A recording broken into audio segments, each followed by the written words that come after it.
कल्याण का मार्ग। आमतौर से समझा जाता है कि हमें जो भी काम करना चाहिए अपने फ़ायदे के लिए करना चाहिए। दूसरों के फ़ायदे के लिए हम क्यों सर खपावे?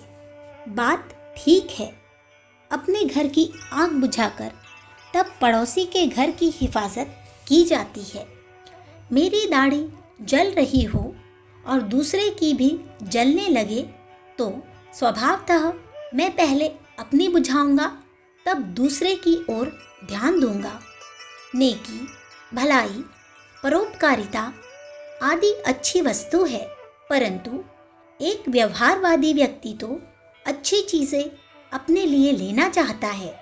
यह नेकी अच्छी वस्तु है तो निसंदेह उसे पहले अपने लिए लेना होगा।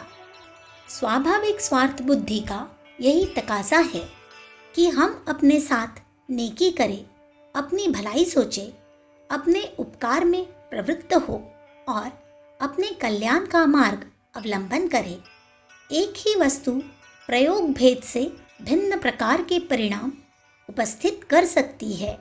सुई कपड़ा सीने का एक अच्छा साधन है, किंतु यदि उसका दुरुपयोग करके शरीर के किसी भी हिस्से में चुभो दी जाए तो वह कष्टदायक बन जाएगी। भोजन और जल जैसे जीवनोपयोगी पदार्थ यदि अनियमितता के साथ सेवन किए जाए तो नाना प्रकार के रोगों के कारण बन सकते हैं। आत्मकल्याण एक अत्यंत उपयोगी जीवन तत्व है, किंतु जब इसका सदुपयोग होता है तब परमार्थ कहा जाता है और दुरुपयोग की अवस्था में वही स्वार्थ के घृणित नाम से संबोधन किया जाता है। वास्तव में स्वार्थ और परमार्थ एक ही वस्तु है, पर एक को आदरणीय और दूसरे को तिरस्कृत इसलिए कहा जाता है कि एक को उपयोग में काम लिया गया है और दूसरा मूर्खतापूर्ण। मूर्ख पक्षी दाने के लोभ में फंस जाते हैं और चतुर पक्षी चारों ओर देखकर चोंच डालते हैं। जैसे उन्हें कुछ खटका प्रतीत हुआ वैसे ही वे उड़ जाते हैं। इस प्रकार चतुर पक्षी तो बच जाते हैं और मूर्ख पक्षी बहेलिए के जाल में फंसकर कष्ट उठाते हैं।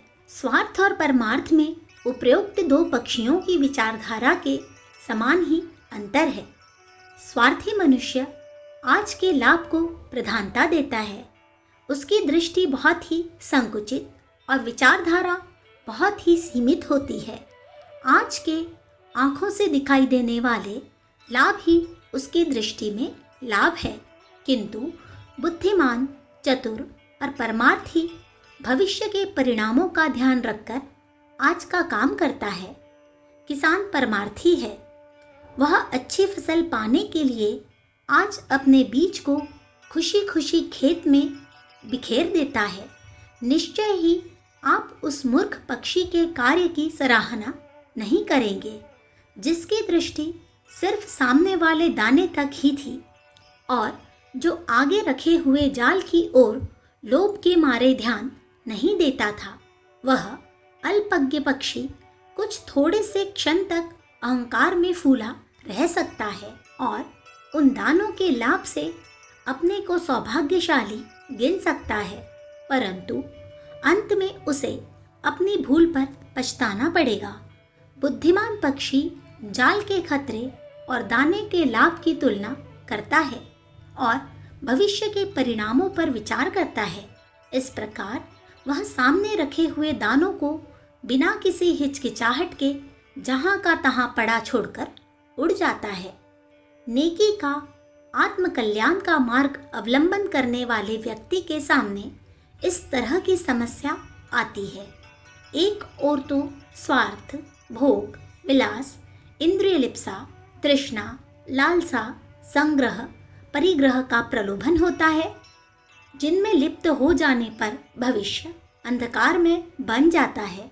दूसरी ओर परमार्थ, त्याग, दया, प्रेम, करुणा, सहानुभूति का मार्ग है। प्रत्यक्ष में यह रास्ता सूखा, कष्ट साध्य और घाटे का प्रतीत होता है, किंतु अंत में उसका परिणाम बहुत ही आशातीत तथा आनंददायक होता है।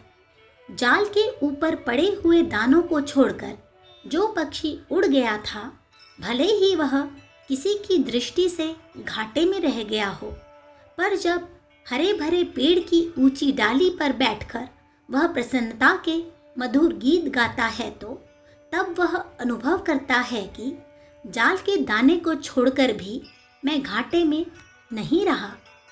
किसान जब फसल के समय अपना भरा हुआ कोष देखता है तो उसे प्रतीत होता है कि खेत में जो बीज मैंने बिखेरे थे वह व्यर्थ नहीं गए। उस समय घाटा प्रतीत होता था, पर आज तो जितना दिया गया था उससे हजारों गुना वापस लौट आया। आप अपनी नेकी के मार्ग पर दृढ़ता से चलते रहिए।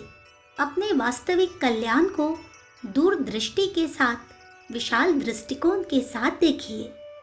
दूसरे लोग इस दुनिया में बहुत पैसा इकट्ठा करते हुए, विषय भोगों में लगे हुए, इंद्रिय तृप्ति में परायण एवं लालसाओं को पूरा करने में लगे हुए आपको दिखाई पड़ेंगे।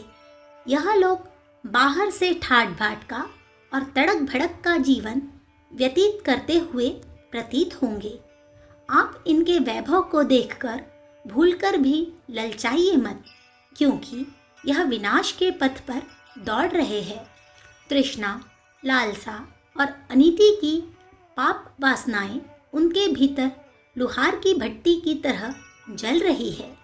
एक दिन यह भीतरी ज्वाला बाहर आवेगी और उन्हें जड़ मूल से नष्ट कर देगी। आप भविष्य के आनंदमय परिणाम के लिए आज के कठोर, रूखे काम करना आरंभ कर दीजिए। चतुर किसान की तरह अपनी मानसिक, शारीरिक और भौतिक शक्तियों को ईश्वर के संसार रूपी खेत की उपजाऊ मिट्टी में बिखेर दीजिए। लोक हित के, परमार्थ के, धर्म के कार्यों में सब कुछ छोड़कर लग जाइए। अपनी योग्यताओं का बीज परमार्थ के खेत में बोइए और फसल आने तक निष्ठा और विश्वास के साथ अपने स्वेद बिंदुओं से उसे सींचते रहिए। सचमुच एक दिन आप ही बुद्धिमान ठहराए जाएंगे और स्वीकार किया जाएगा कि आप ही बेजोखों का व्यापार करने वाले सच्चे व्यापारी हैं। आप अपनी आत्मा के गौरव को स्मरण कीजिए, अपनी महानता को अनुभव कीजिए और केवल उन्हीं कार्यों में हाथ डालिए जो आपके पद के अनुकूल हो। सम्राटों के सम्राट, परमात्मा का उत्तराधिकारी राजकुमार मनुष्य वस्तुतः महान है। महानता का गौरव इसी में है कि अपनी मर्यादा पर स्थिर रह जाए। चकवा प्यासा मर जाता है, पर स्वाति बूंद के अभाव में गंदे नाले का पानी नहीं पीता। हंस अपनी मर्यादा की रक्षा करता है। मछली अपनी मर्यादा की रक्षा करती है। हंस मोती न मिलने पर भूखों मर जाता है और मछली जल के अभाव में जीवित नहीं रहती। आप भी अपने गौरव मर्यादा से नीचे मत गिरिए। धर्म में उत्तम कार्यों को करने के लिए आपका अवतार इस पृथ्वी पर हुआ है। परमात्मा का राजकुमार आत्मा अपने पिता की राज सत्ता को सुव्यवस्थित करने आया है। सरकारी हाकिम देहातों में दौरा करने के लिए भेजे जाते हैं ताकि वे सम्राट का शासन सुव्यवस्थित रखने में सहायता करें। आपको इसलिए यहाँ भेजा गया है कि आप ईश्वर की इच्छा और आज्ञाओं का संदेश विश्व के कोने कोने में गुंजित करें और अधर्म को हटाकर धर्म की स्थापना करें। आप अपने पद और जिम्मेदारी का स्मरण कीजिए और इसी की मर्यादा की रक्षा के निमित्त कार्य करना आरंभ कीजिए। आपके लिए नेकी और भलाई का यह बहुत ही उत्तम मार्ग हो सकता है। अच्छी तरह इस बात को हृदयंगम कर लीजिए। जीवन का सच्चा लाभ इसी में है कि आप आत्म कल्याण के, नेकी और भलाई के मार्ग पर चले, अपने आचरणों को सच्चाई और धर्मनिष्ठा से परिपूर्ण रखे एवं अंतःकरण के किवाड़ों को सद्भाव एवं सद्विचारों के लिए खोल दे।